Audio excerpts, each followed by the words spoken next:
Hello, it's Iino. In this issue, we will broadcast you logistics news for early May 2024. The current state of international logistics will be explained, focusing on the increasing demand for air cargo and the world's container ranking. So, let's get started. Global Container Port Rankings for 2023. Research firm Alphaliner has released its ranking of container handling volumes for container ports in 2023. The top 10 ranking is as follows. First, Shanghai. Second, Singapore. Third, Ningbo. Fourth, Qingdao. Fifth, Shenzhen. Sixth, Guangzhou. Seventh, Busan. Eighth, Tianjin. Ninth, Long Beach, Los Angeles. 10th, Dubai.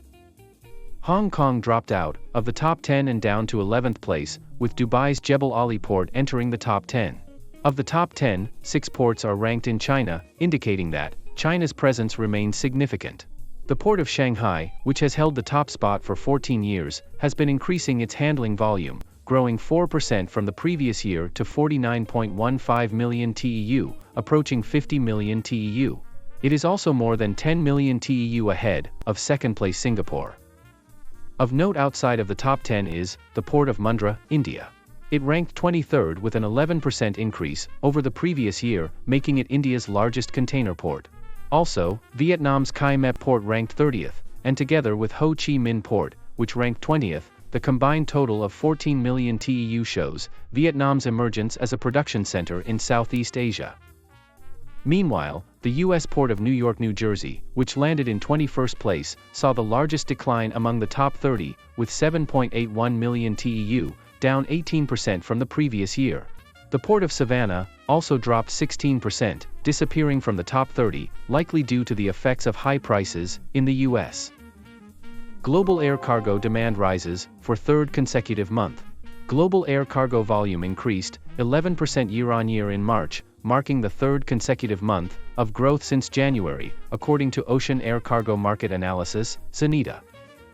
One of the factors contributing to this rise has been the strong performance of e-commerce cargoes.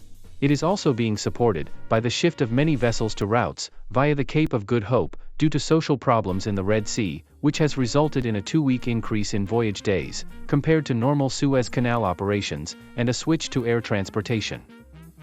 XANITA states that the air cargo market is currently bustling. E-commerce sales to Europe and the US are particularly strong, with air freight from China to the US recording a 15% year-on-year increase in March. The US Consumer Price Index has remained fairly high, and inflation has been slow to subside, which is also believed to be a factor behind the strong e-commerce sales. MSC acquires GCC. Expanding car carrier business. MSC, the world's largest container shipping company, has announced the acquisition of Norwegian shipping company Gram Car Carriers, GCC.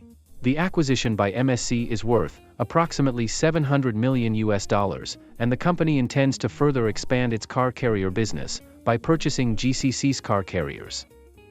GCC owns 18 car carriers, capable of carrying between 2,000 and 2,700 vehicles, which it leases to car carrier operators around the world.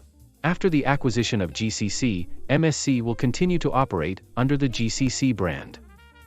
The shipping market is currently experiencing a shortage of car carriers due to the increasing export of EV vehicles in China and other countries. Investment in car carriers is not limited to MSC, as CMA-CGM has also announced the long-term charter of 4 car carriers capable of carrying 7,000 vehicles. In addition, China's COSCO is expanding its car carrier business to meet the demand for car transport by domestic manufacturers. The company has placed a large order for 24 car carriers capable of carrying 2,500 vehicles. Europe, which is strict on environmental issues, has decided to ban gasoline engine vehicles, including hybrids, by 2035, and the shift to EV vehicles is expected to progress further in the future. In line with this, the expansion of the market for car carriers that carry EV vehicles will continue to attract attention. Red Sea Houthis attack to gain Chinese ship profits? Repeated attacks on merchant ships in the Red Sea by the Houthis, a pro-Iranian armed group in Yemen, continue to force many vessels to bypass the Suez Canal and sail via the Cape of Good Hope. In this situation, Chinese ships have reportedly escaped the attacks and are profiting from them. Behind the Israeli-Iranian conflict is the US-China rivalry, with the US providing support to Israel, while China has developed close relations with Iran.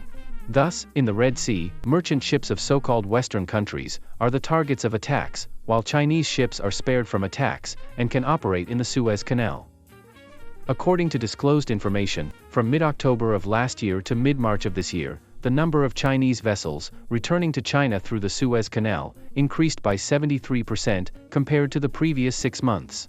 If ships from Western countries continue to have difficulty navigating the Red Sea, while Chinese-flagged vessels are able to pass through the Red Sea, it is conceivable that demand for loading Chinese vessels may increase.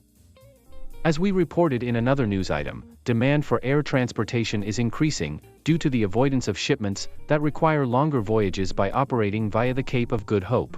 However, expectations are likely to increase for Chinese vessels that can carry cargo by sea and not by air, which is more expensive than sea transportation. We will continue to provide updates as tensions between Israel and Iran continue, and the situation in the Middle East will have a significant impact on logistics. How is this issue of logistics news? The economy and logistics are strongly intertwined, with increased demand for air cargo and investment in car carriers. Let's keep an eye on the latest economic and social developments and catch up with the fast-changing shipping market. If you found this news informative, please subscribe to our channel, like us, and share on social networking sites. That's all for this issue. Thank you very much. In this channel, I explain about international logistics knowledge for your better understanding. I hope this video will be a good support for your logistics job. If you have any shipment from Thailand or to Thailand, please feel free to contact me Iino-san anytime. Also, I'm very motivated to keep updating these videos. If you subscribe, press good or comment anything. Well, thank you. See you next time.